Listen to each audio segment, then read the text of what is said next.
Hi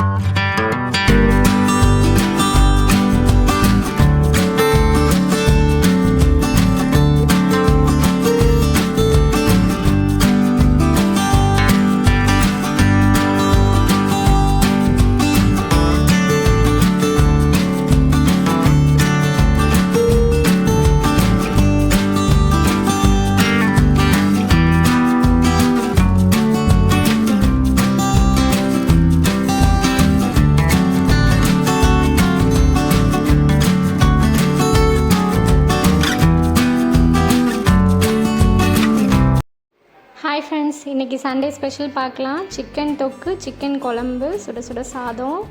எப்படி செய்கிறேன்னா, chicken first நல்லா wash பண்ணி எடுத்துட்டேன். அதில் கொஞ்சம் மஞ்சத்தூள் போட்டுக்கிட்டேன். கரம் மசாலா, சிக்கன் மசாலா ரெண்டும் ஒரு அரை ஸ்பூன் போட்டுட்டேன்.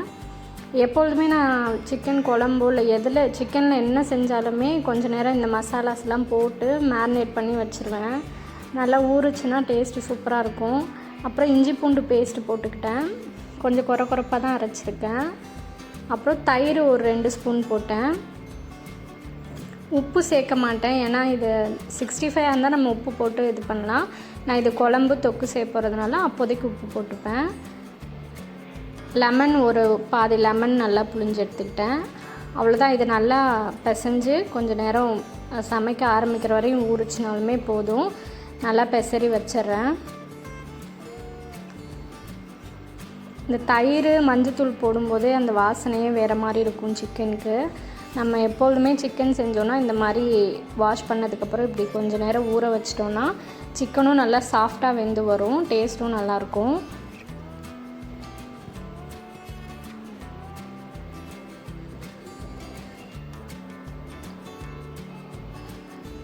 அப்படியே கொஞ்சம் நேரம் ஊறட்டும். ஒரு பக்கம் சாதமும் வேக வச்சிட்டேன். அப்படியே சைடில் குழம்புக்கும் தொக்குக்கும் தேவையானது ரெடி பண்ணி வச்சிட்டேன். அதிகமாக அரிஞ்சு வச்சுருக்கிறது வந்து தொக்குக்காகவும், வெங்காயம் கம்மியாக வச்சுருக்கிறது குழம்புக்கு. உருளைக்கிழங்கு அரிஞ்சு வச்சுருக்கேன் குழம்புல போடுறதுக்கு. தக்காளி ஒரு 3 தக்காளி அரிஞ்சிருக்கேன். ஒரு 3 பச்சை மிளகாய் எடுத்திருக்கேன். இதெல்லாம் ரெடியாக வச்சுட்டேன். அப்படியே இஞ்சி பூண்டு பேஸ்ட் வந்து ஆல்ரெடி சிக்கனில் கொஞ்சம் மிக்ஸ் பண்ணி வச்சுட்டேன் இல்லையா, ஸோ கொஞ்சமாக வதக்கிட்டு செய்யும்போது அப்போ போட்டுக்கலான்னு கொஞ்சம் வச்சுருக்கேன். ஃபஸ்ட்டு ஒரு பாத்திரத்தில் எண்ணெய் ஊற்றிக்கிட்டேன். எண்ணெய் நல்லா சூடானோன்னு ஒரு ஸ்பூன் கிட்ட சோம்பு சேர்த்துக்கிட்டேன். சோம்பு நல்லா பொரிஞ்ச பிறகு கருவேப்பிலை, பச்சை மிளகாய், வெங்காயம் இதெல்லாம் சேர்த்துக்கலாம்.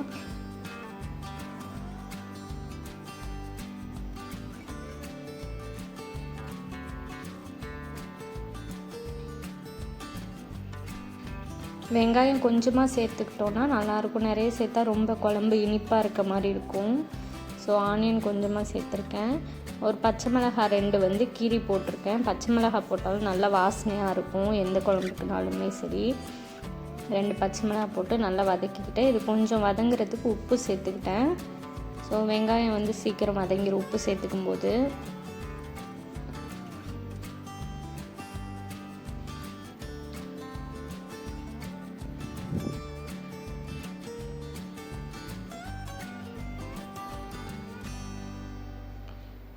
அப்புறம் இஞ்சி பூண்டு பேஸ்ட்டு ஒரு ஸ்பூன் கிட்ட அது சேர்த்துட்டு அந்த பச்சை வாசனை போகிற அளவுக்கு நல்லா வதக்கி எடுத்துக்கிறேன்.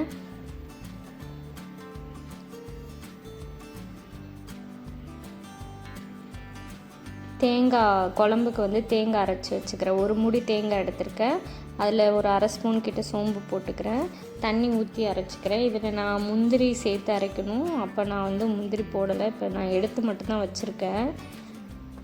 முந்திரி போட்டால் நல்லா க்ரீமியாக இருக்கும் குழம்பு. இப்போ தக்காளி போட்டு வதக்கிக்கிறேன். சிம்மில் வச்சுக்கிறேன். சிம்மில் வச்சா கொஞ்சம் சீக்கிரம் தக்காளி வதங்கிடும். மூடி போட்டு வச்சிட்றேன்.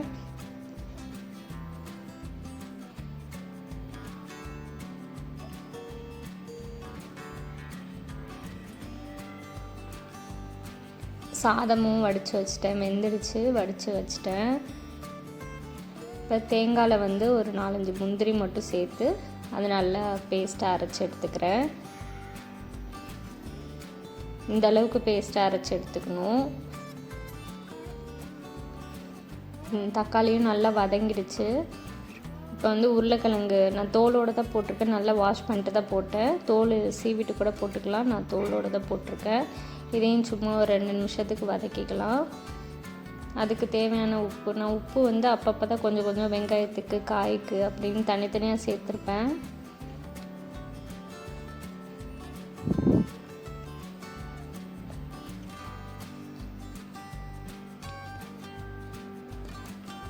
இப்போ வந்து மசாலாலாம் சேர்த்துக்கலாம். இப்போ நான் மஞ்சத்தூள் போட்டுக்கிறேன். ஆல்ரெடி சிக்கன்லலாம் மஞ்சத்தூள் போட்டிருக்கேன், அதனால் கொஞ்சமாக தான் சேர்த்துருக்கேன். அடுத்து கரம் மசாலா ஒரு 1/2 ஸ்பூனு, சிக்கன் மசாலா ஒரு 1 ஸ்பூன் சேர்த்துக்கிட்டேன். அப்புறம் தனி மிளகாத்தூள் வந்து ஒரு 2 ஸ்பூன். நான் வந்து ஒரு சின்ன ஸ்பூனில் தான் போடுறேன், அதனால் நிறைய போடுற மாதிரி இருக்கும். அந்த குட்டி ஸ்பூன் அளவுக்கு நான் கரெக்டாக எங்களுக்கு எவ்வளோ காரம் வேணுமோ அந்தளவுக்கு நான் போட்டிருக்கேன். 2 ஸ்பூன் தனி மிளகாத்தூள் போட்டுட்டு குழம்புத்தூள் வந்து ஒரு 3 ஸ்பூன் கிட்ட போட்டுக்கிட்டேன். அந்த காரம் எங்களுக்கு கரெக்டாக இருந்துச்சு.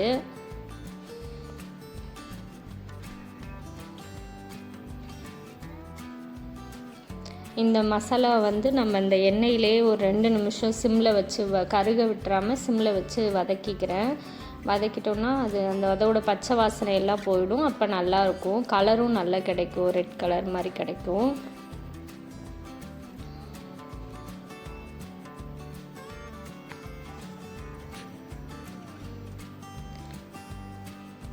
அப்படியே சைடில் ஒரு முட்டை 3, பாப்பாவுக்கு ஒரு முட்டை, எங்களுக்கு 2 முட்டைன்னு வேக வச்சுக்கிட்டேன்.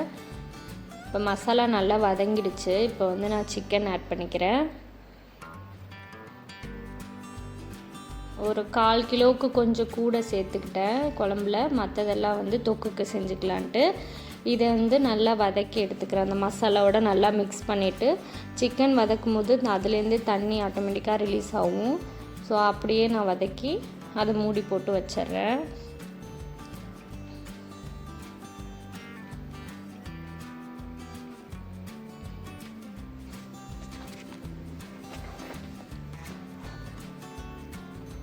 நல்லா மிக்ஸ் பண்ணிட்டேன் மசாலாவோட. ஒரு 5 to 10 மினிட்ஸ் கிட்ட அதை நல்லா வச்சிட்டோன்னா அதுலேருந்து தண்ணியெல்லாம் நல்லா வெளியில் வந்துடும்.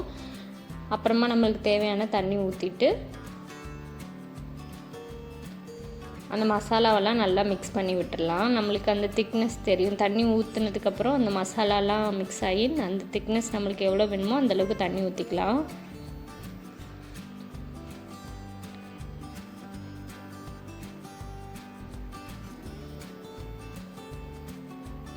நல்லா கலந்து விட்டுட்டேன். மசாலா எல்லாம் நல்லா தண்ணியோடு கரைஞ்சிருச்சு.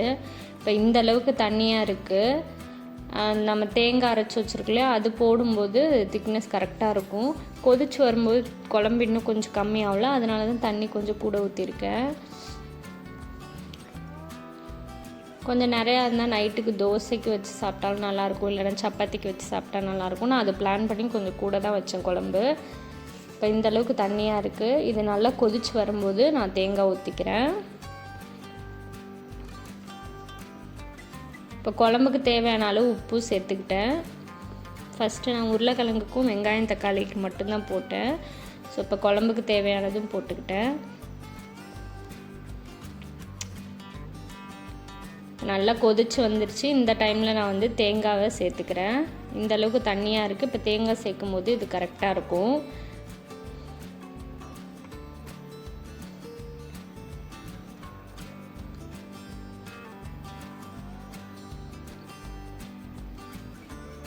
ஸோ இதையும் நல்லா கலந்து விட்டுட்டு மிக்ஸி ஜாரில் இருக்கிறதையுமே நல்லா தண்ணி ஊற்றி கழுவி ஊற்றிக்கிட்டேன். அது ஊற்றும் போதே அந்த குழம்புக்கு கரெக்டான திக்னஸ் எனக்கு கிடச்சிது. அதுவே போதுமானது. கொதிச்சு வரும்போது கரெக்டாக இருக்கும் எனக்கு.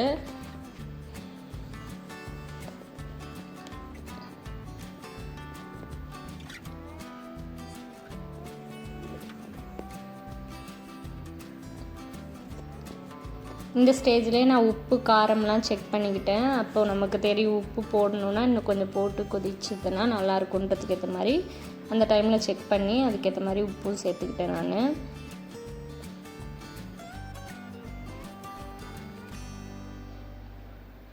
இது அவ்வளோதான். இந்த மூடி வச்சு கொஞ்சம் நல்லா எண்ணெய் மேலே தெரிஞ்சு வர அளவுக்கு கொதிக்கட்டும். இப்போ சைடில் வந்து சிக்கன் தொக்கு பண்ணுறதுக்கு எடுத்துக்கிட்டேன். ஒரு கடாய் எடுத்துக்கிட்டேன். அதில் கொஞ்சமாக எண்ணெய் ஒரு 2-3 ஸ்பூன் அளவுக்கு எண்ணெய் ஊற்றிருப்பேன்.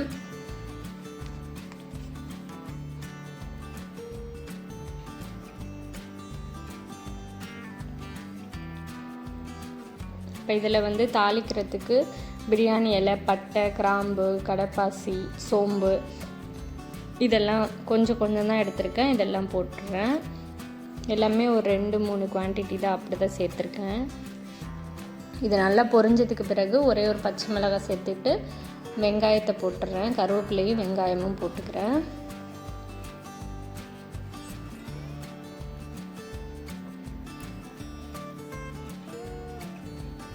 இந்த மாதிரி தொக்கெல்லாம் வைக்கும்போது தக்காளி போடாமல் வெங்காயம் நிறைய போட்டோன்னா அதில் கிடைக்கிற தொக்கு வந்து நல்லாயிருக்கும், டேஸ்ட்டும் சூப்பராக இருக்கும். வெங்காயம் இது மாதிரி சேர்த்து நல்லா வதக்கினோன்னா, நல்லா சேர்த்துக்கிட்டோன்னா சூப்பராக இருக்கும்.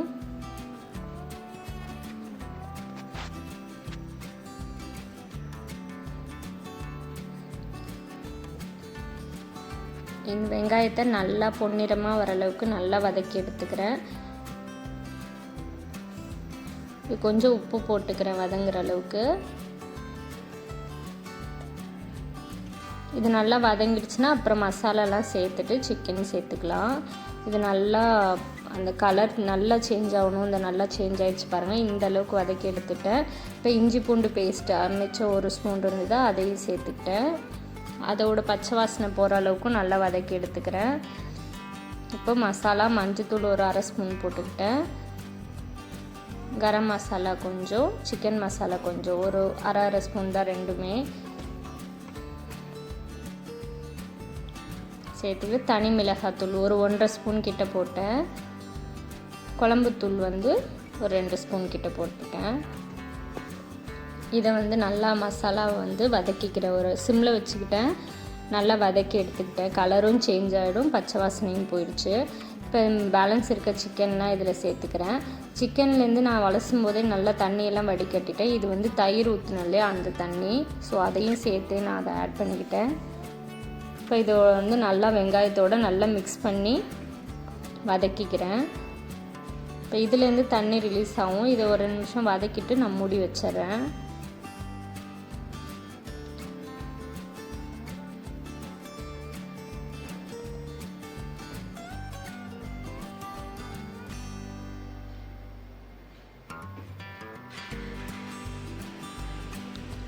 அவ்வளோதான். இதுலேருந்து தண்ணி நல்லா ரிலீஸ் ஆகிடுச்சு. நான் இன்னும் கொஞ்சம் மட்டும் சிக்கனுக்கு வேகிற அளவுக்கு கொஞ்சமாக மூழ்கிற அளவுக்கு தண்ணி மட்டும் ஊற்றிட்டு மூடி வச்சிட்றேன், வெந்து வரட்டும்.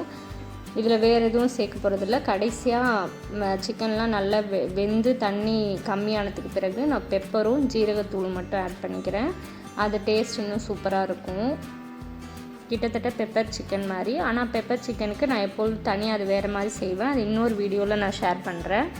இது தொக்கு. ஃபைனலாக பெப்பரும் ஜீரகத்தூள் மட்டும் கொஞ்சம் ஆட் பண்ணிப்பேன். பாருங்கள், இந்த அளவுக்கு நல்லா தண்ணி சுண்டி கொதிச்சு வந்துருச்சு. இந்த ஸ்டேஜில் தான் நான் பெப்பர் தூளும் ஜீரகத்தூளும் ஆட் பண்ண போகிறேன். ஜீரகம் ஒரு 1/2 ஸ்பூன் கொஞ்சம் கூட சேர்த்துக்கிட்டேன். பெப்பர் 1 ஸ்பூன் கிட்ட தூள், அது ரெண்டுமே சேர்த்துட்டு நல்லா வதக்கி விட்டுறேன்.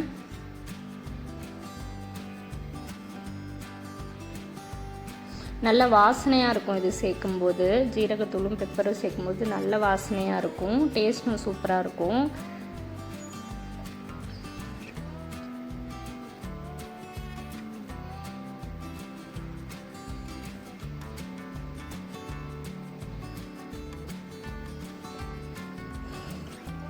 இந்த மாதிரி செஞ்சுட்டு ரச சாப்பாடு, தயிர் சாதம் அந்த மாதிரிக்கெல்லாம் கூட சாப்பிட்டுக்கலாம். டேஸ்ட் நல்லாயிருக்கும், காம்பினேஷன் சூப்பராக இருக்கும். குழம்பு பாருங்கள் நல்லா ரெடி ஆகிடுச்சு. கடைசியாக கொத்தமல்லி தழை மட்டும் கொஞ்சம் போட்டுட்டேன். எண்ணெய் மேலே நல்லா திரிஞ்சு வந்துடுச்சு. குழம்பு ரெடி ஆகிடுச்சு. பெப்பருமே இன்னும் ஒரு 5 மினிட்ஸில் ரெடி ஆகிடும். அந்த தூள் போட்டுருக்கிறதுனால ஒரு சிம்லேயே வச்சு ஒரு 5 மினிட்ஸில் ஆஃப் பண்ணிவிடுவேன். இந்த கேப்பில் முட்டை வெந்துடுச்சு. அது முன்னாடியே இறக்கி வச்சுட்டேன், ஆற வச்சுருந்தேன். ஸோ இப்போ அதை உரித்து வச்சிட்றேன். உரிச்சிட்டு அதை என் ஹஸ்பண்ட் வந்து கீறி குழம்புல போட்டு கேட்டாங்க. முட்டையை கீறிட்டு குழம்புல போடும்போது அந்த குழம்பு சாறு வந்து முட்டையில் இறங்கும். அப்போ முட்டையோட டேஸ்ட்டு டிஃப்ரெண்ட்டாக இருக்கும். அதனால் அப்படி கேட்டாங்க. ஸோ அதனால் முட்டையை உடச்சிட்டு அதை கீறி நான் குழம்புல போட்டுக்கிட்டேன். இது சிக்கன் தொக்கும் வந்து ரெடி ஆகிடுச்சு. சூப்பராக நல்லா ட்ரை ஆகிடுச்சு பாருங்கள். இதுக்கும் கடைசியில் கொத்தமல்லி தழை தூவிட்டு ஆஃப் பண்ணிட்டேன்.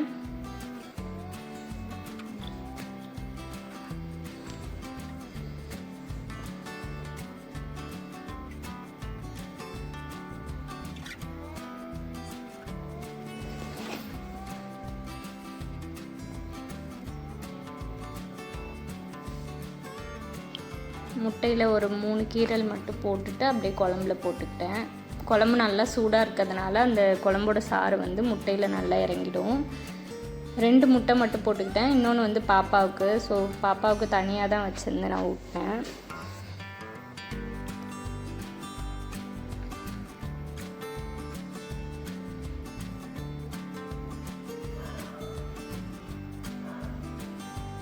குழம்பு பாருங்கள், பார்க்கவே சூப்பராக இருக்குது. உங்களுக்கு பிடிச்சிருந்துச்சுன்னா கண்டிப்பாக இந்த மாதிரி ட்ரை பண்ணுங்கள். ஒவ்வொருத்தவங்களும் ஒரு மாதிரி ஸ்டைலில் பண்ணுவாங்க. இது என்னோடய ஸ்டைலில் தான் நான் பண்ணியிருக்கேன். எங்கள் ஊர் ஸ்டைலில் எப்படி பண்ணுவோமோ அப்படி தான் பண்ணியிருக்கேன். சாதமும் பாருங்கள் நல்லா உதிரியாக சூப்பராக சுட சுட வெந்துருச்சு. ஸோ சாப்பாடு ரெடி ஆகிடுச்சு. ஸோ சர்வ் பண்ணிடலாம். சாதம் போட்டுட்டு சிக்கன் தொக்கு வச்சுட்டு குழம்பு நல்லா சுட சுட ஊற்றி சாப்பிட்டாச்சு. என்னோடய சேனலுக்கு கண்டிப்பாக சப்போர்ட் பண்ணுங்கள். புதுசாக பார்க்குறவங்க கண்டிப்பாக சப்ஸ்கிரைப் பண்ணிவிட்டு பாருங்கள். உங்களுக்கு இந்த வீடியோஸ்லாம் பிடிச்சிருந்துச்சுன்னா உங்கள் ஃப்ரெண்ட்ஸ் அண்ட் ஃபேமிலிக்கு ஷேர் பண்ணிவிட்டு ரெகுலராக இது போல் சப்போர்ட் பண்ணுங்கள். கண்டிப்பாக உங்களோட ஃபீட்பேக்ஸை கமெண்ட்ஸில் சொல்லுங்கள். நான் வாய்ஸ் ஓவர் கொடுக்கும்போது நிறைய ஷேர் பண்ணணுன்னு நினப்பேன். ஆனால் நான் கொடுக்கும்போது ஞாபகம் இல்லாமல் விட்டுருவேன். ஸோ எங்களோட கண்டென்ட்லாம் உங்களுக்கு பிடிச்சிருக்கான்னு கண்டிப்பாக கமெண்ட்டில் ஷேர் பண்ணுங்கள். உங்களோட ஃபீட்பேக்கை கண்டிப்பாக எனக்கு சொல்லுங்கள். அப்போ தான் எனக்கு என்ன மாதிரி கண்டென்ட் உங்களுக்கு பிடிச்சிருக்குன்னு எனக்கு தெரியும். ஸோ நான் கண்டிப்பாக நான் ட்ரை பண்ணி உங்களுக்கு இன்ட்ரெஸ்டிங்காக இருக்க மாதிரி நான் வீடியோஸ் வந்து ஷேர் பண்ணுறேன். ஸோ அந்த வீடியோஸ் பிடிச்சிருந்துச்சுன்னா லைக் பண்ணுங்கள், ஷேர் பண்ணுங்கள், மறக்காமல் சப்ஸ்கிரைப் பண்ணிவிட்டு பாருங்கள். தேங்க்யூ ஃபார் வாட்சிங்.